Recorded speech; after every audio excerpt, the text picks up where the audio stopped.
That's the method that I've developed. It's about how to run a digital business, a high-ticket digital business in the digital age, which is different than from what we learned traditionally. As a digital business, you start immediately globally. Hi, Mark. Mark. Hi, Mark. Mark. Hey, Mark Hallie. The Mark Hallie Show. How did you do it and why? We're rolling right now. Holy moly. Welcome to the Mark Hallie Show, and here we are again.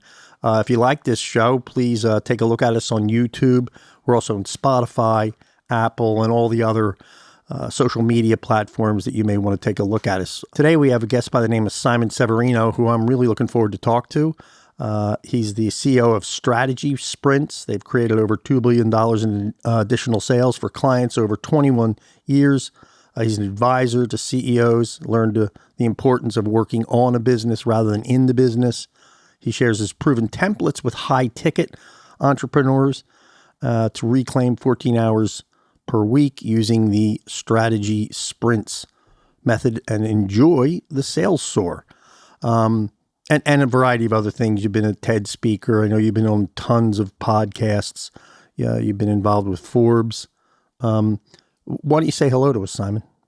Hello, Mark. Hello, everyone. Happy to be here from Vienna. I'm Simon Severino. I'm a sales coach. I started as a strategy advisor 22 years ago.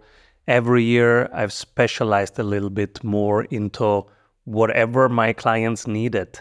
And it turned out to be all the marketing and sales related things that were pulled most out of my toolbox. I had, leadership, market strategy, and different things, hiring, firing, deciding, all these things that I had to do with boards of Fortune 500 companies. And the questions and the tools that were pulled most were all around sales and marketing. So every year I've specialized more into sales and marketing. I went deeper into that part. And the book that you're referring to, Strategy Sprints, that's the method that I've developed. It's about how to run a digital business, a high-ticket digital business in the digital age, which is different than from what we learned traditionally from a brick-and-mortar business in maybe just one country. As a digital business, you start immediately globally. There is no geography when you have a digital business. You're boom, right out there. Exactly. We're right on just, Anyway, I mean, I know it as a user, but I do not know it as a marketer and salesperson. Well, this podcast is immediately receivable and received in India, in Norway, in Chicago. You can't control it. You can't even stop it. You can't say, no, I want this to be heard only in the US. This will be heard in Mexico. It will be heard in Paraguay.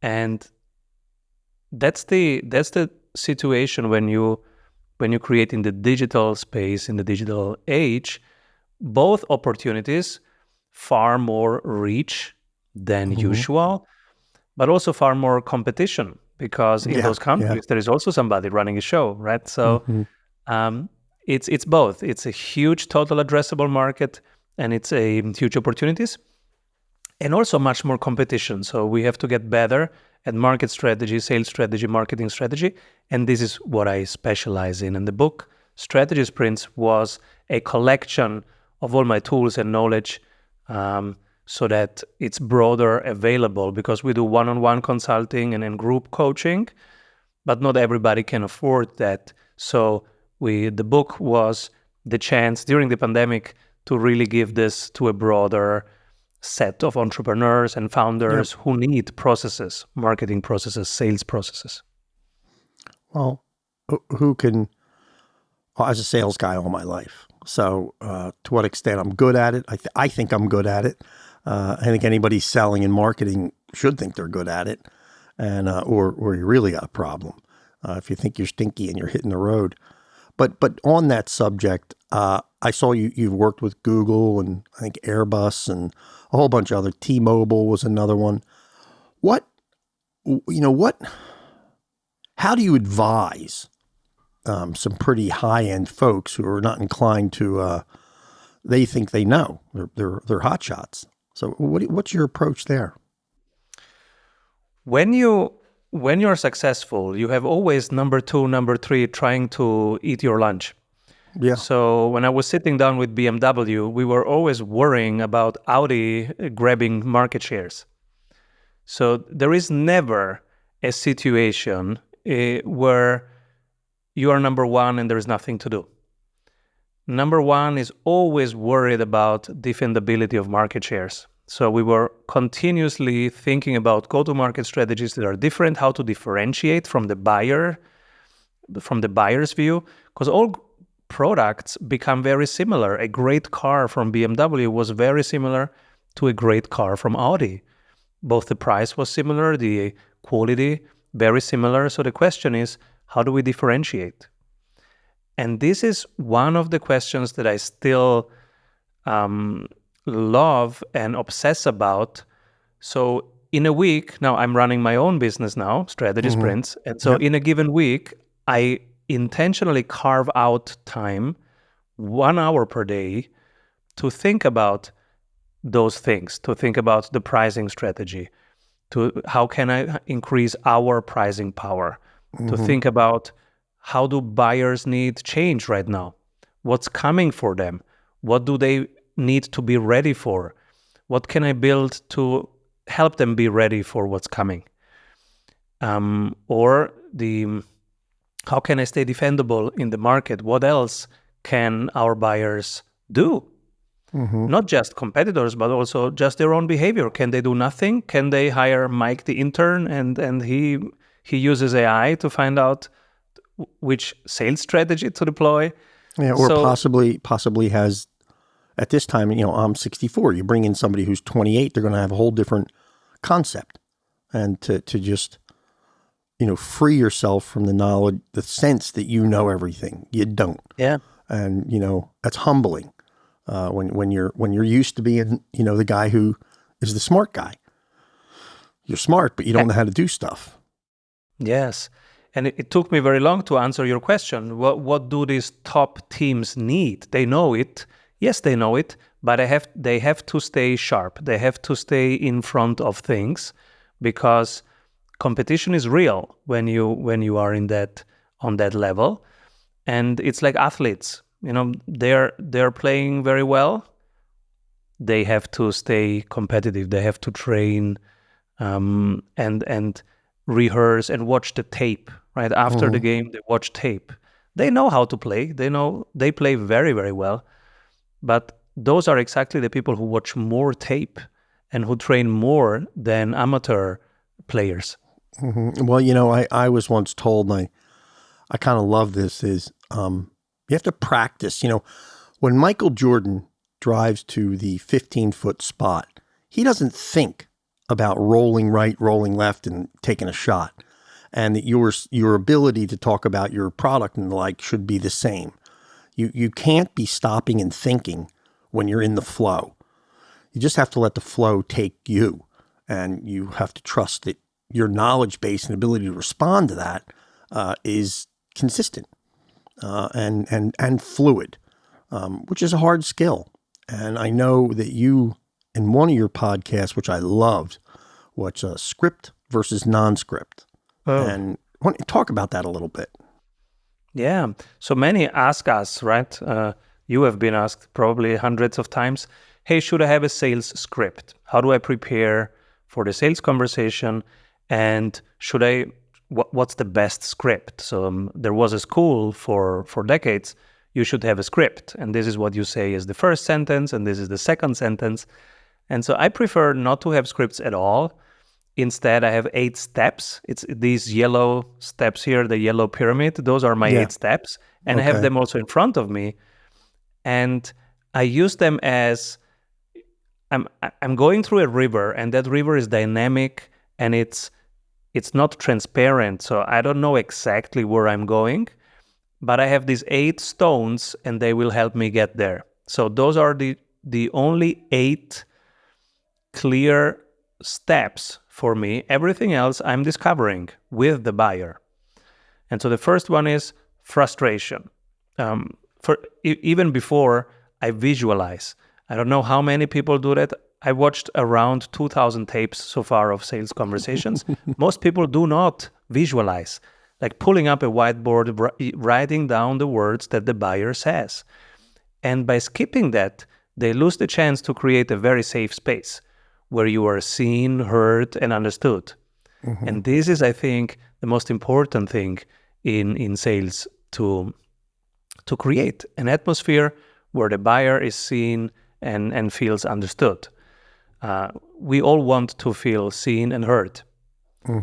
And we can do that by using their words and holding their words and making sure that we are good documenters of what they're saying. So they see their thinking and we are holding a space for them to think better. That's an important quality. Can I interject for a moment? Did you ever hear the saying of take the cotton out of your ears and put it in your mouth? Where you, which is one that I used to use with young sales guys. Silence is your friend. Listen, just listen. But you continue. That's one of your sales script pieces of advice. Yes, and the listening piece, we have them measure their talking time, and we want their talking time to be below 30%, so their listening time is above 70%. Buyer should be talking 70%, seller 30% or below. And now with AI, you can see it in real time. I'm at 29%. I should shut up now. So that's how we use AI, because in real time, I'm monologuing. I shouldn't. Yeah. So what we do as a sales coach is, for each of those steps, we develop with them powerful questions. And by having powerful questions, now they feel confident enough. Ask a question and then do a long period of listening. Yeah. As long as possible, actually. Yeah. Right? Yeah. Well, hear. So, although when I was a younger man, I didn't have the self-confidence. I would say, do you like purple? And the guy wouldn't say anything. I'd jump in and say, let me tell you all the great things about purple. And it was just the Mark Halley show. It wasn't the show of the buyer. So continue on there. The younger the people where I get those tapes to review, the more they talk. And I tell them exactly that. In your age, I was always telling stories. You don't need this. You will have more credibility if you ask your 8 to 16 powerful questions, and in between you do a long Obama-style silence. I listened to the script, no script, and the river analogy of, going over stones.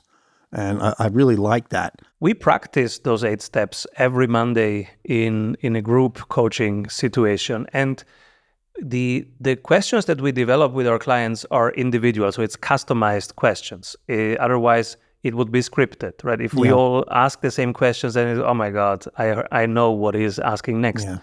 So it's really customized. But let's go to the frustration part. Frustration part is when you ask, what have you tried already? Why are we talking? What's your hope for today? And did it work? What else did you try? Have you given up? What's your plan? And you wait so these are examples of questions, but what you are looking for is the body-to-body conversation instead of head-to-head. So, hey, great that we are here. What's your hope? Well, I should do Instagram better. Why? Because everybody is doing Instagram. Now we are in a head-to-head conversation. This is going nowhere. It's so superficial. And so what I teach is wait until it's a body-to-body conversation. What is body-to-body? It's, I'm tired of not having the right leads in my pipeline. Oh, yeah. Well, that's a big complaint. That's body-to-body. I am tired. Now I am in my truth, right? And instead of being in my head, I'm really in the body. I'm tired. I'm frustrated. I'm angry about this. I'm fed up with talking to the wrong people. I'm fed up with not getting a meeting with the people I want to get a meeting with. So now we're talking. And after that, body to body, now we move on to the importance. In the context of everything that you have on your plate, how important is this? And if it's less than an 8, I wouldn't move on to step 4. So they can reframe it. So from 1 to 10, how important is this?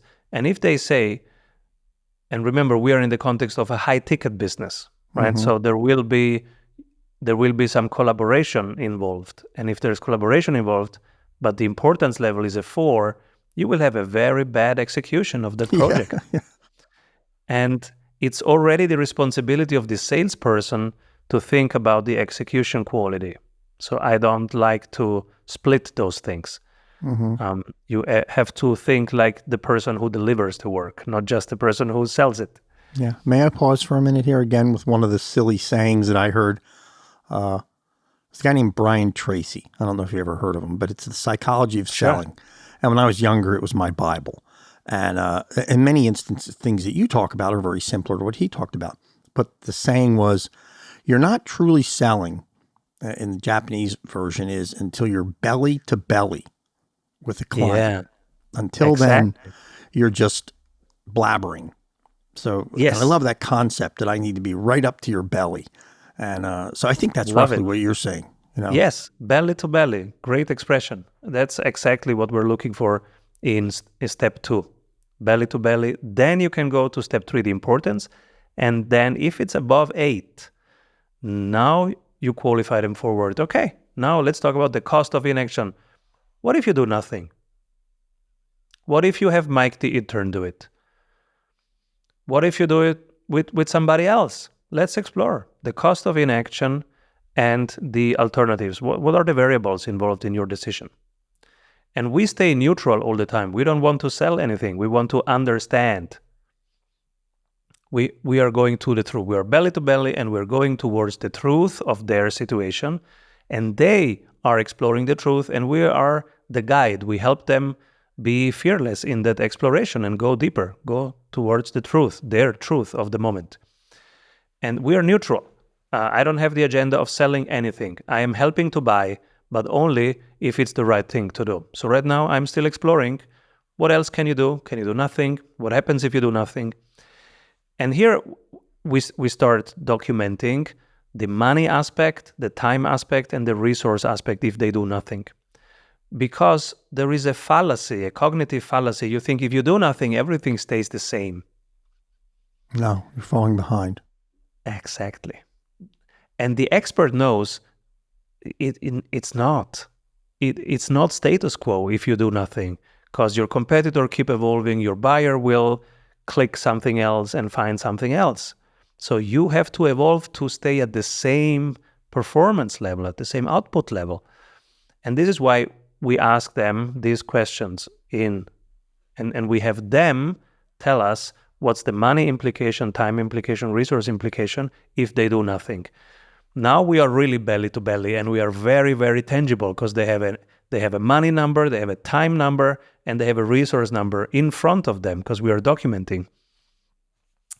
And this is when usually this call is over, because now that was 50 minutes. So usually we schedule the next call, which is then the demo call. The demo call begins with, okay, what happened since the last time? How do you know? This is a question that challenged me a lot, but I've gotten better at it. Okay, so when does it become an actionable lead? Because people love to pile things at the top. And then, there's the old, what they call like a snake, where somebody says, oh, I've got everything going. But at the end, they have this big one account. And they're saying, that one's going to bring me the touchdown. And you're like, well, wait a minute. It's not symmetrical. It's not like a cone. It's just, a bunch of stuff at the top and then one big thing at the bottom. So how do you qualify, or when do you call it a good lead? At what point? Because I always think with younger people, that's a big struggle, allocating their time to the right, how hot is it, I guess, for lack of a better term. When do you draw that line? Great question. For that, we have to go a little bit back because that happens already before they get a call. So let's go back. We are now a week before the call. In order for them to get a call, on the website of our clients, we don't have a phone number. You used to have your phone number on the website to be easily available. It's very interesting. We don't have that there. We have a form with 3, 4, 5, 6 questions depending on how hard you want to qualify. And we work with them on what makes an ideal client, 5 levels deep. So 5 criteria that make an ideal client. And everything opposite is a reason to qualify them out. So for example, you say I'm working with business owners, but that person runs HR, then you have to qualify them out. They shouldn't get a meeting with you. Yeah, throw them So out. there is Move a on. pre-qualification already.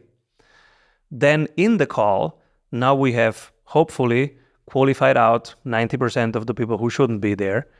And some still pass, but okay, now we are in the call. So in visualizing, we qualify because that's one belly to belly moment. If there is resonance, if how they use the impulse, how they use us as a resource is always something that you are also observing. If they're actually using you in a good way as a resource, or if they're just, their body language. Oh yeah. We used to do this thing, and I don't know if you guys do it or you smart guys. I'm just a guy who chops wood.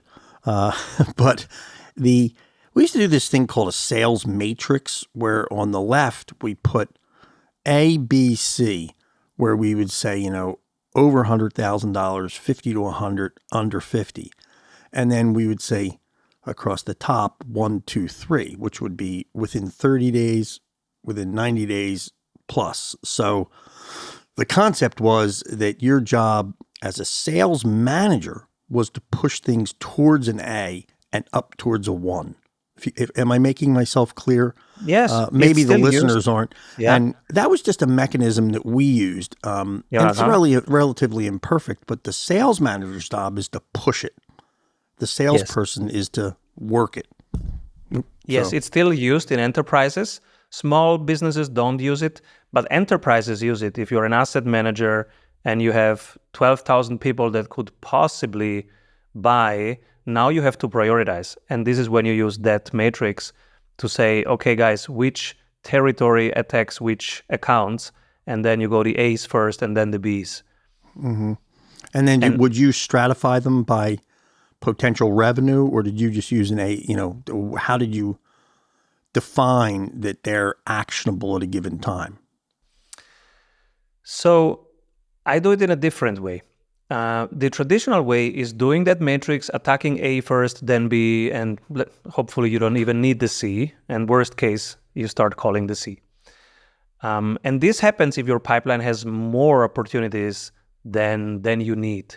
Mm-hmm. Current situation is, I don't know one single company that has more opportunities. Right now, most pipelines are on the dry side of things, and sales is getting longer and longer.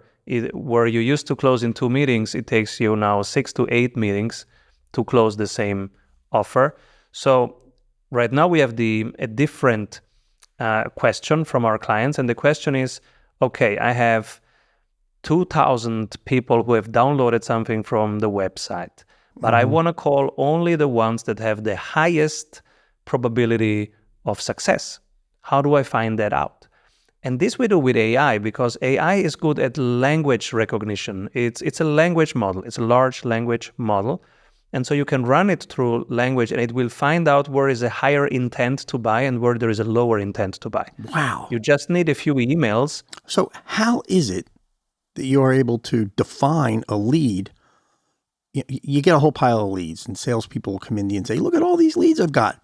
And we came up with a little bit of a way to do it, to how to know that they're moving through a funnel and that they're worth a damn. But would you please speak on that? It happens already in the pre-qualification to a call. So how do they get to a call?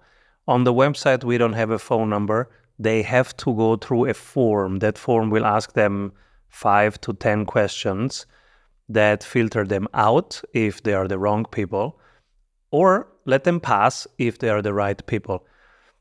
Because 90% of sales success is talking to the right people in the first place. If you're talking to the wrong people, you can optimize your technique, etc., but that is not moving the needle forward. You still are selling to the wrong people. So even if you're selling better, but it's not the right thing to do. So qualification is really important. making it hard for the wrong people to pass through. And now the ones that pass, you have eliminated a ton of the wrong people. Now they are on your calendar. How do we qualify now? It is in each step. Step 2, frustration. Are we really belly to belly or not? If they never get belly to belly, we qualify them out. There is no, even if they say, yeah, I have a huge budget, I want to really start with you guys, but you feel that you are not belly to belly, don't even move it forward in the CRM. Just delete or put on repeat in 90 days. Back. Maybe Just kick it back. Maybe they're already there. Yes, kick it back. It's not real. So don't have things in the pipeline that are not real. The question is always what's real should be here, and the rest, kick it out. So we put it on, repeat in 90 days.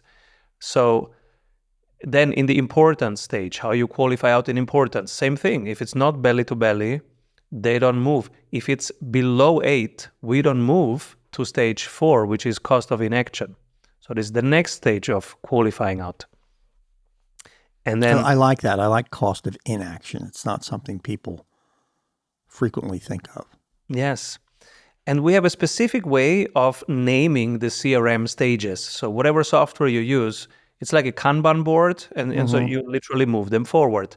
And we have a preferred way of naming those categories so that it's very clear if they are here or here or here, or if they shouldn't be in here at all, delete them.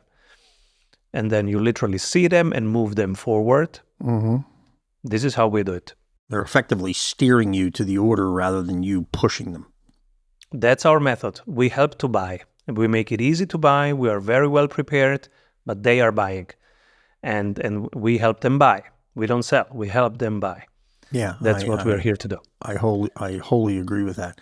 There's a thing that I used to do, and younger people would find it uncomfortable. I didn't. But if I was sitting at a big table with people, I would write a geometric figure that was consistent with the table.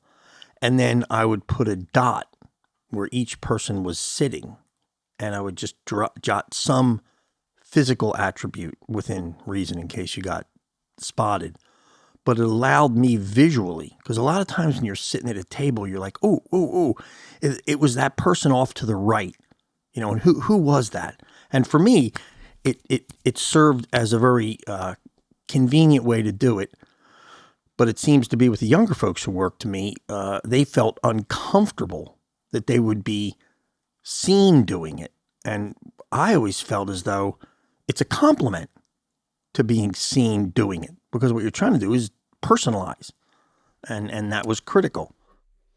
I do it even in public. So I am drawing, I'm sketching, I'm documenting in front of them. I'm always either on a whiteboard or a Google Doc or a digital whiteboard. I'm constantly mapping, documenting the work, because this is very important work. They are clarifying things. They are finding out what the actual variables are for their decision. They are weighing different criteria for their decision.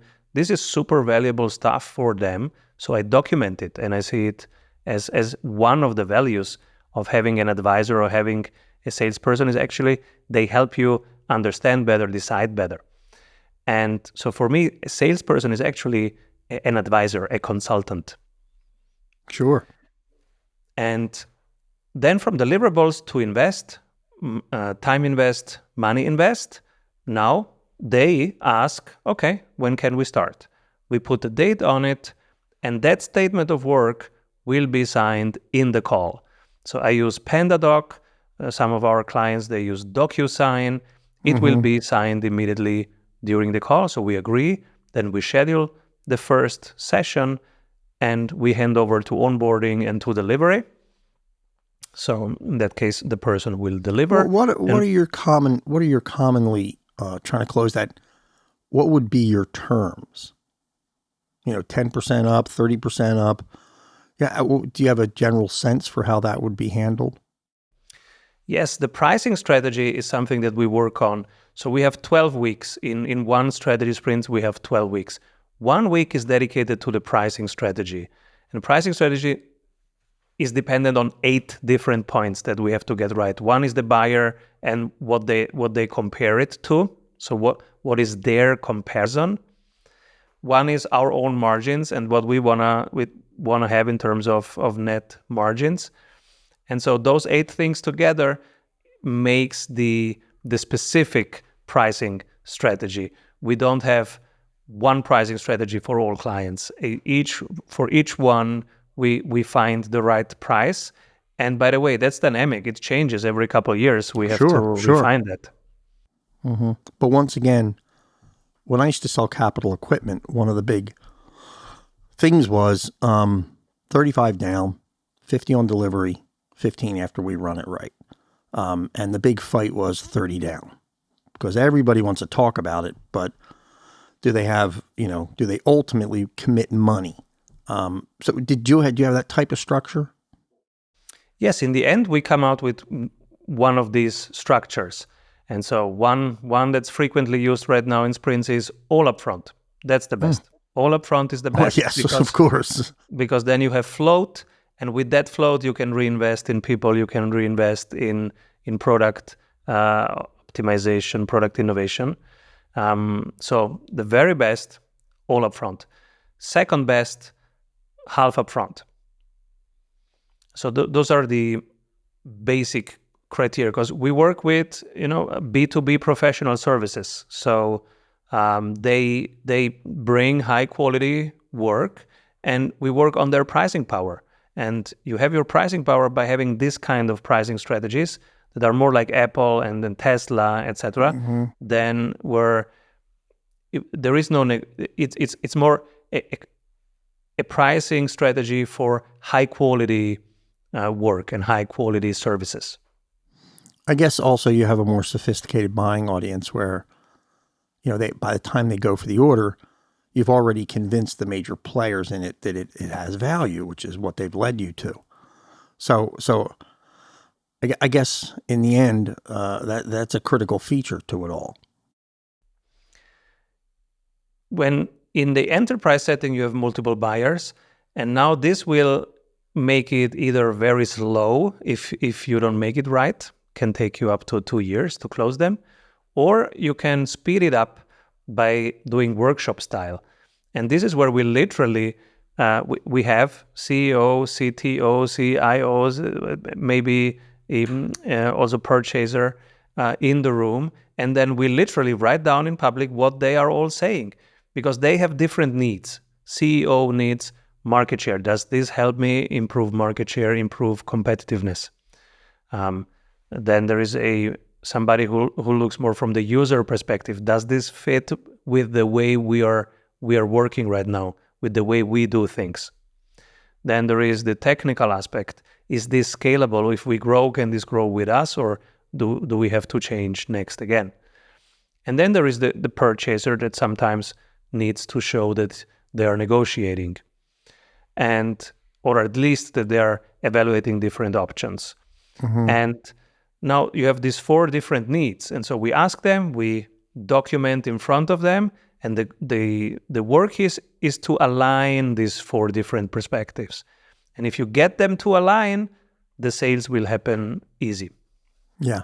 I had a sort of a feeling as I got better and better at selling that I used to say it was like music, that there was a certain sound or a flow, and it wasn't like I couldn't explain it almost, but it was just you kind of moved along, and then there became a time in that was almost intuitive where you went, oh, he wants to let me have this order now.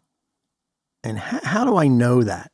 It's an intangible, but I'd be curious to hear your comment, and that is, that's a hard thing to learn. You really have to have street credibility. That's I always call it, street cred, man. Got no street cred, you got no street cred, you're not going to get anybody to talk to you. If you're in Philadelphia, you got to drop a lot of F-bombs. Hey, what the fuck is going on? Not exactly that way, but in enough words, be very direct.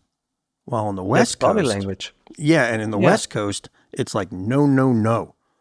You don't use that. And in the middle of the country, it's bland. I'm more getting into this intuitive ability, and maybe that's like the water running over the rocks, but Maybe you can comment Some on people that. are natural at this, and some people learn it very late. I learned it pretty late, that body language is the most important factor in sales, and that's exactly what you're saying. It is the sound, it is the music, it is sometimes the softness or stiffness or rigidity of some body parts. You see them become in front, become defensive, right?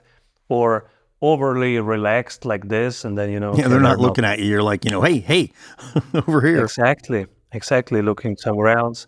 So all this body language is as important as the content. Yeah. Well, body language gives everything away. It does. I mean, I agree with you. There's another one that I used to use, and was something I read somewhere, is when you drive up to a company, make note. What does it look like? Does it look like a shabby building? Well, that's a comment. When you walk into the, and you just, and the other one I used to always, I do use, was I'd always say when I first got into the beginning of a sales call, oh my gosh, I have to use the restroom. May I take a moment? And the whole reason was to peek around. Did it look good? Did it look like a mess? Did anybody look like they're lively? The restroom in and of itself may make a comment. And then it would come back. So that was my little, I don't know, trick of the trade. So Yes. And nowadays, most conversation happen first in a LinkedIn message, then an yeah, email, and then you are in a Zoom call. So we have less observation, less material yeah, from their surroundings and their team. We see less of their people. sure. On the other side, it's more direct, right? So I like it also because you don't do all this small talk and coffee and then walking around. Wasting It's time. very direct. We are looking at each other. It's very direct. We want to have this in an efficient 45 minutes, even better if we can use 30 minutes of our time, right? So I like also the the directness of it. Well, this is my experience, and pardon me if I'm wrong here, but I'm talking about the Italian country. They're very driven towards a personal relationship. And then I remember my boss, who, well, I don't know if he was dictatorial, and that's one of the reasons I left him. But he used to say to me, we sold capital equipment, big ones, $1 million or more.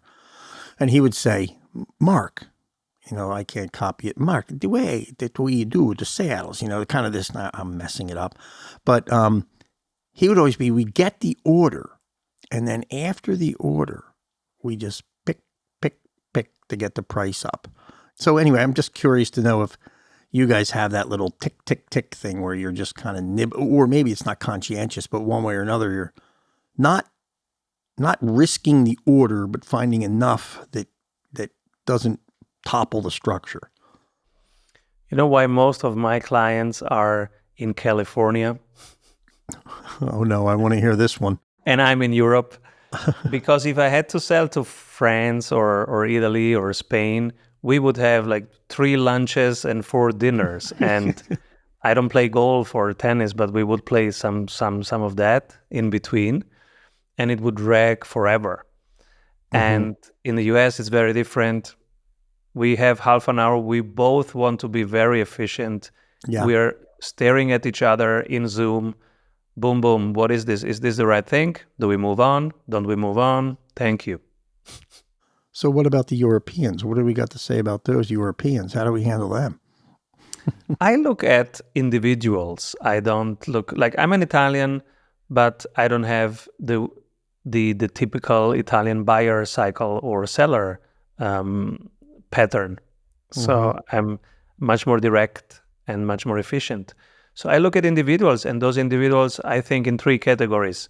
This is either a blue guy, a green guy, or a red guy. Blue people, they are very analytical. They want numbers, cases. They want to see the contract. Green people, they want to talk forever. You can go play tennis for weeks with them, and then they buy.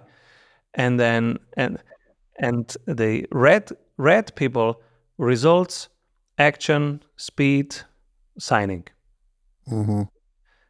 Those are the three things that I look for, and you can see that in the language, in the body language, but also in the words that they use.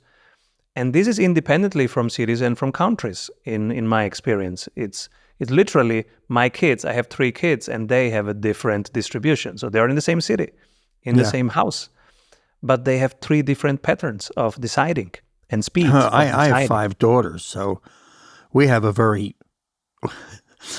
women are smart. I don't want to come across as men. In fact, I might argue they're smarter, but decision making is very drawn out and sometimes dramatic.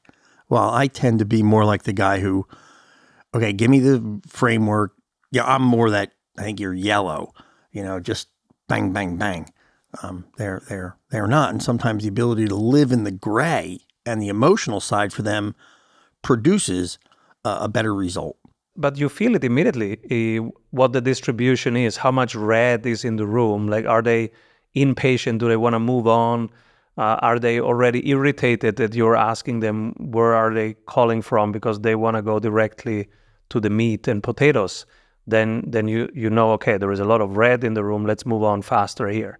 Mm-hmm. Or you feel there is a lot of blue here because they're asking you all these detailed questions, and they want you to send more examples and experiences, and they're asking for numbers and percentages.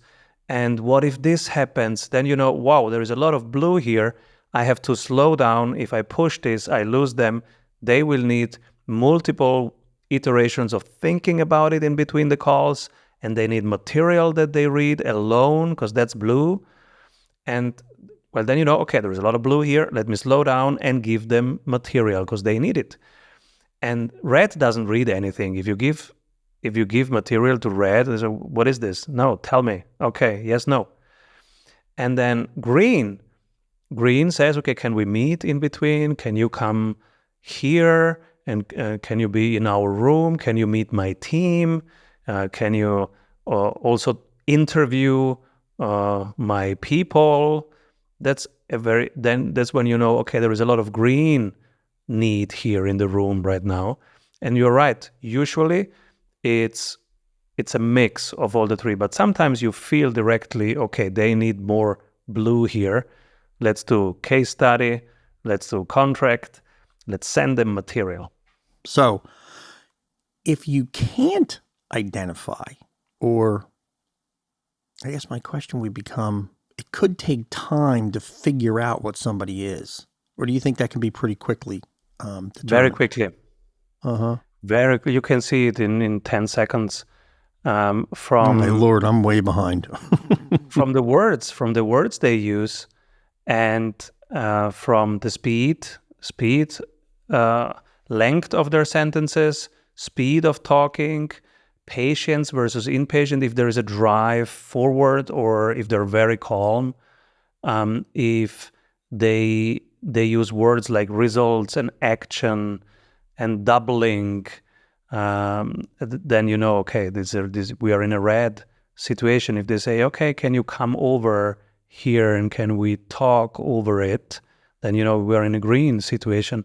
If they say, which cases from my industry can you show me, we are in a blue situation. With practice, you can see this very quickly.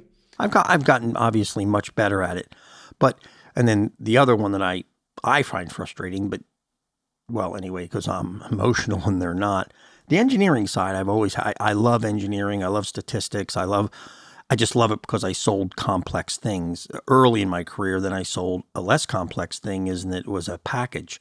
But the accounting side, where they would, is that going to cost a dime or is that a quarter?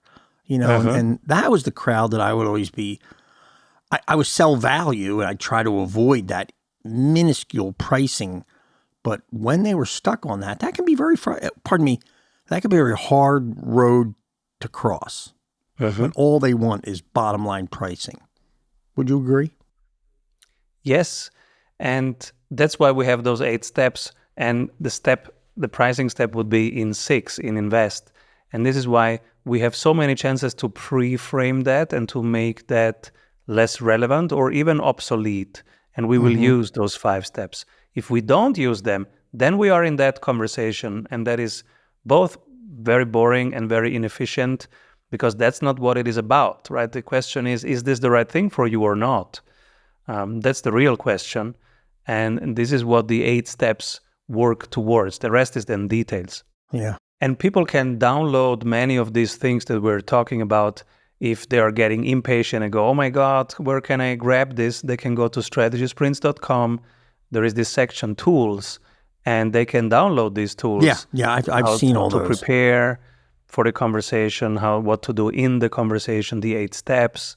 Let me ask you now. Now, I can go on because I'm a sales guy, and a marketer, and studied the hell out of it, because I don't believe it's just go in there and wing it, which I know you agree with. But have you ever heard of? Well, I'm sure you have, strategic selling, where the thing I was taught was, or I used was, go into an organization, look at the organizational chart, then on the side, write what your organizational chart is, because Joe may actually be driving the plant manager, and Harry knows Joe's the one, but he has to politically get around the other one. So you start trying to draw all the little lines, and you ultimately know that, Joe is the guy. It's not Harry or Susie. And is that something you recommend to your people, or is it less formal? There is a tool in our toolbox that does exactly that, and we draw them also by who is positive and more negative towards this change, because every project is a change in some form. And so who is positive, negative, we call them green and red, and also who is nearer and far away, and then bigger who has more influence and smaller who has less influence. So the big one, they can stop the project. The small one, they can stop the project. And so we literally visualize it and prepare for that with that, because then we know, okay, we have to win over these 3 people. Yeah. So it's the same concept. I was going through your book and trying to catch sections of it. I read like the first quarter, and then I was like, okay, I think he knows what he's saying. So now I'm going to do a little bit of jumping. And because I kind of felt like, okay, I know the steps here. And actually they're very consistent with what I would think. You won't find something that, oh my God, I didn't think about that. It's really the foundational stuff. Probably Brian Tracy was using half of that already. I want to write the evergreen. So I don't want to be, I'm the smartest guy. I want a book like a cookbook, Yeah. You open it, you use it, and I don't need the newest pen. I need a pen that works. Mm-hmm. And pens didn't change that much over the last 100 years because they just work. And just as a guy who's been a salesman all his life and has tried to teach people selling, I just think it's great. I really do. But I have a couple more questions. I'm not going to let you go quite yet. 2. First off, long sales cycles. And one of the things that may be a little bit of a ambiguity for me was the 90-day plan, which would, double sales or something to that effect. And I was thinking to myself, well, wait a minute. When you're selling $1.5 million piece of equipment, now I think I have the answer here. But anyway, 90 days is a pretty tight amount of time to bring orders in. Now I think I know the answer. Damn it. But go ahead, you answer it. Yeah. So we have 12 chances to get it done. Yes, the goal is to double revenue in 90 days. That's the goal of every sprint. And we have 12 chances, 12 sprints of 7 days each. In each of those needs to solve one bottleneck. And so once it's the pricing strategy, one is the positioning, one is the messaging, one is the actual pitch, one is rehearsing and getting the confidence up of the sellers. There are different bottlenecks, and they pop up, and we work with them as they pop up. And in these 12 chances, we try to increase 3 things. One is the pricing power. If you can increase pricing power by 25%, that's the first good. check. Yeah, and it's realistic. It's realistic. There are 8 specific things to do, and you increase pricing power. Then Then the next thing that we want to increase is the win rate. So you talk to 10 people, how many do you actually close? Win rate up by 25% is the second milestone. Third milestone is the sales frequency. Can we make it faster, either at the beginning of the funnel, so from attention to closing? Sometimes that doesn't work. Then we have to go to the other side. Okay, can we keep them longer or add services to them, which is it has the same effect of increasing the sales frequency. So if you keep them longer, is like selling more to them. Now, those three things optimized by 25%, they compound together to plus 99% revenue. So you have effectively doubled revenue. Yeah, okay. So it's like a snowball going down. It's getting bigger and bigger and bigger as it comes down. Now, I had one more. Oh, you were talking about empowerment or reading about whatever written Reed said, but empowering people, and that was something I worked intensely at. What's been your experience or your comments on empowering, making people feel important to the organization, personalize it to some extent? I was referred to as a walk-around manager. But go ahead. I'm past my 30%. Go ahead. Yeah, without our team, we can't win, right? So we have to create flow for our team versus stress. The biggest risk is that people burn out and then you have nobody selling and nobody delivering. So we're constantly thinking about how to keep them in flow. And so if you study high performance team and if you study what brings teams in flow, you will find a few elements. One element is make work so small that they can complete it, because each completion brings in feedback and makes you happy and proud that you have completed something. If you're writing a book for 6 months, that is so depleting. But if you write one chapter and then you show it to somebody and you get feedback, you get some energy back. So that's why 12 sprints of 7 days. And we work towards one thing until it's completed. Then we move on to the next.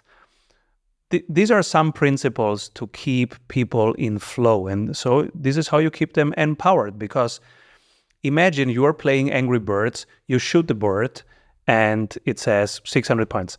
Now you shoot it again, and it says 800 points. What do you want to go do next? 900. Exactly. And now imagine you shoot the bird, and it says, in 35 days, you will get a report about your points. Okay, can we speed that up? Nobody's playing that ever again because there is no flow. And that's why one of the elements is having a clear focus card. We use a focus card, which means one vision, yearly goals, quarterly activities, and those are measured every 7 days. By doing that, you create those feedback mechanisms. So you have a few activities that matter. You have people that can measure their impact quickly. Not just the sales team, but everybody can measure their impact, their progress, their contribution, and gets feedback from the clients and from the team.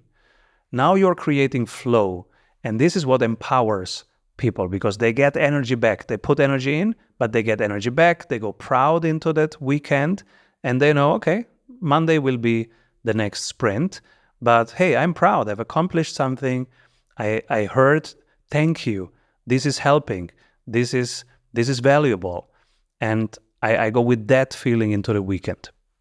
Yeah, I think that when I looked over and read through the empowerment piece, I guess in my mind I thought, well, that's always been something I'm good at. You know, my attitude was give something to somebody do, give them some energy and motivation. And if you step back, the bad ones and the good ones will quickly identify themselves. If you don't stand over the shoulder and go, what are you doing there? What are you doing there? Well, that actually is criticizing the person because you're saying, I don't think you know how to do it, so I have to watch you. Well, if you stepped away from that person, you would learn that they're not intellectually curious or they don't really have their hand, their body in the game. the good ones, if you step back, they'll shine like that. Yes. And everybody in the Friday meeting reports back on what they've done and what they plan to do next week. So everybody has some contribution, whatever it is, but they can see that their little part or big part actually contributes to the performance of the overall team, of the overall business. Let me conclude, or you conclude with, I ask people, why they're doing this thing. Why are you doing this thing?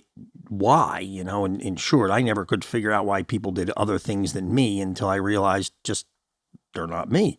Why do you think, why and how did you get sitting at this in front of me on this screen?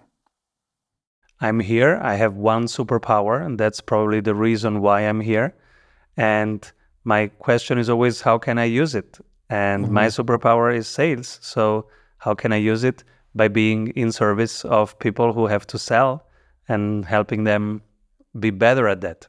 Simon, I wanted to thank you so much for coming on with us. And why don't you just repeat one more time, your book and so on and so on forth. Sure. If people want to grab the tools that we were talking about, like the 8 steps, etc., they go to strategysprints.com and go to the tools section and find a lot of the tools that we discussed, and they can play with them and start optimizing their business. If they want to go even deeper, they can go to Amazon and buy the book, Strategy Sprints by Simon Severino. Good book. Thank you. And if they want to talk to us, they go to our website, strategysprints.com. They click on buttons until they land on our calendar, and we're happy to talk. I want to thank Simon for coming on. And if you like this show, please watch us on YouTube, listen to us on Spotify or Apple, and you can see us also on the other streaming services. So one more time, thanks so much, Simon. Thank you, Mark. Thanks, everyone. Thank you for listening to The Mark Halley Show. If you found this story as intriguing as we did, give us a like, share the episode, and subscribe at The Mark Howley Show. New episodes every other Friday. Adios.